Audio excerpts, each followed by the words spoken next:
More updates about Thor Love and Thunder and some Young Avengers rumors? It's almost like there are always MCU stories lurking about. It's like the news, but for nerds. Today's shout-out goes to Capital KTV. Indeed, Poe Dameron and C-3PO were the only characters to have actual dialogue in the final Rise of Skywalker trailer. Make sure you stay to the end of this video where we will ask another nerd card question. What's up, everybody? Happy Wednesday to you. I am Josh. Welcome back to the show. And I've been seeing people in the comments section say, Josh, can you stop saying smash like? I got you, fam. How about we start karate chopping that like button? Chop like. Chop like.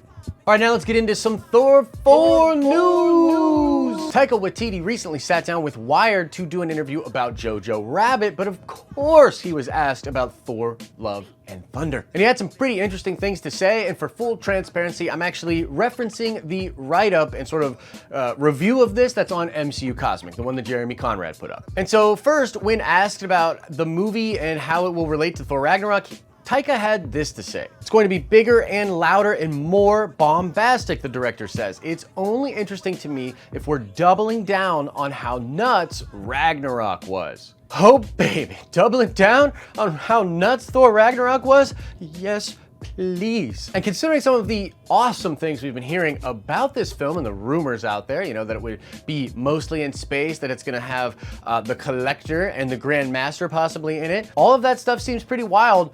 And doubling down on the craziness of Ragnarok?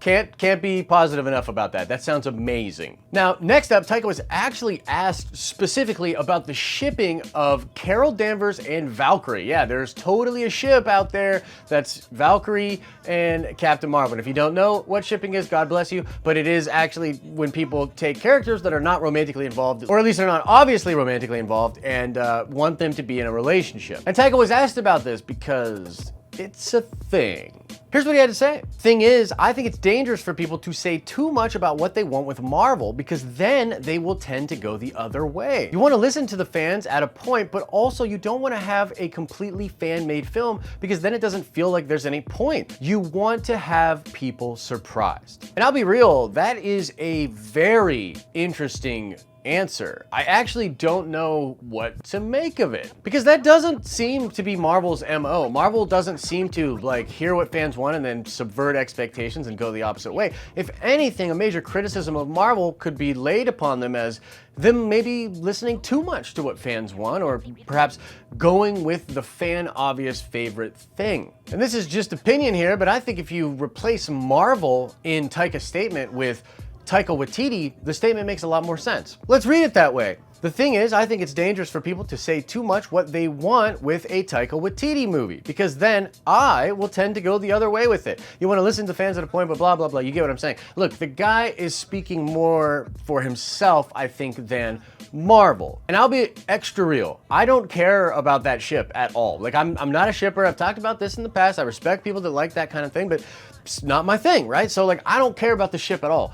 But the way he answered this question was weird. Like, what, am I not supposed to talk about how pumped I am about the possibility of Secret Wars happening in the MCU? And are you telling me that if I continue to mention Secret Wars, that is definitely coming to the MCU in every single video, that Secret Wars won't come to the MCU? By the way, guys, Secret Wars totally coming to the MCU. I'm very excited if you couldn't tell. Yeah, I don't know, like it's, maybe I'm reading too far into it, but this is a weird answer, man. This is kind of bugging me. So I wanted to bring this to people's attention. I'm pumped about Thor 4. I think Taika's comments about it, doubling down on that craziness, that's awesome. But the second answer confuses me. So I just wanted to bring it up. What do you guys think about it? That's what's really important. Let me know your thoughts about his statements in the comment section below. And now to Ant-Man 3 news. Now this story is coming from FullCircleCinema.com, but they sourced Charles Murphy, who is a notorious MCU leaker, in their article. So I guess Murphy and the Murphy's Law podcast is really where this is coming from. And the rumor is that Ant-Man 3, which is a film we didn't think we were gonna get, but now we're thinking might come out in 2022. Yeah,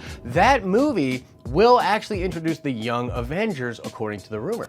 Now, we've actually heard a lot of different reports and buzz around the internet for the past couple of weeks about Young Avengers at Marvel. Right now, the current rumor and the current theory, the thing that has the most traction out there, is that the Young Avengers will be developed as a Disney Plus show. And now this rumor is claiming that Ant-Man 3 will introduce a lot of these main characters for that show and perhaps be a baton passing of sorts to get people excited for that show. Now, on top of that, we've also been hearing rumors that Wiccan and Speed, the children of Scarlet Witch and Vision, will debut in the WandaVision Disney Plus show and then also appear in Doctor Strange 2: The Multiverse of Madness. Basically, what I'm saying is there's a lot of evidence, a lot of different reports out there that kind of corroborate themselves to make me think that, yeah, Young Avengers is totally a thing. They're doing that. And honestly, I think it's brilliant to have them kind of more established with Ant-Man 3 and that film to sort of pass the baton to the Young Avengers, because even though I know there are a ton of Young Avengers fans out there from the comics, I'm not the biggest fan of them, to be honest with you, and I don't think a lot of like normies or average MCU fans know who they are. So tying them to the OG Avengers in any way is a good idea. In fact, that's something that Marvel has to be very careful about in general, because that's what Phase 4 is. It is the passing of the baton. It is the new guard, right? So we're seeing these decisions being made and a lot of movement at Marvel right now. Like, are you guys noticing that? Like, there's just so much movement at Marvel right now. You could say, hey, a lot of these reports are probably just fake. They're, being put out by people that want to keep getting clicks on their websites and things like that, and maybe that's true, but honestly, for me, way too much smoke for there not to be fire. Like, some of this stuff's real, and it's coming from all over the place, right? So, a lot of movement at Marvel, and I think they're very cognizant of the fact that this is a baton passing moment, and they need to nail it. And so, if that's the rationale for not only making Ant-Man 3, but introducing those characters as sort of this passing of the baton thing, I think that's brilliant. So I'm actually really excited, and I'm hoping that we get to see the MCU, which has done unprecedented, incredible things when it comes to building a universe, do something that no other franchise has been able to do really well, and that includes Star Wars, and that would be to pass the baton, to change the guard in a way that doesn't really lose fans, that if anything gets fans even more excited. And I know there's people saying that's not going to happen. I know there are people out there saying this is why it's going to fail and why the MCU is going down, because this isn't going to work. But that's what they're trying. I'm kind of pumped, but I do want to know, what do you think about all of this? Let me know your thoughts in the comment section below. Now let's check the nerd card before we get out of here. I want to know the character of Korg.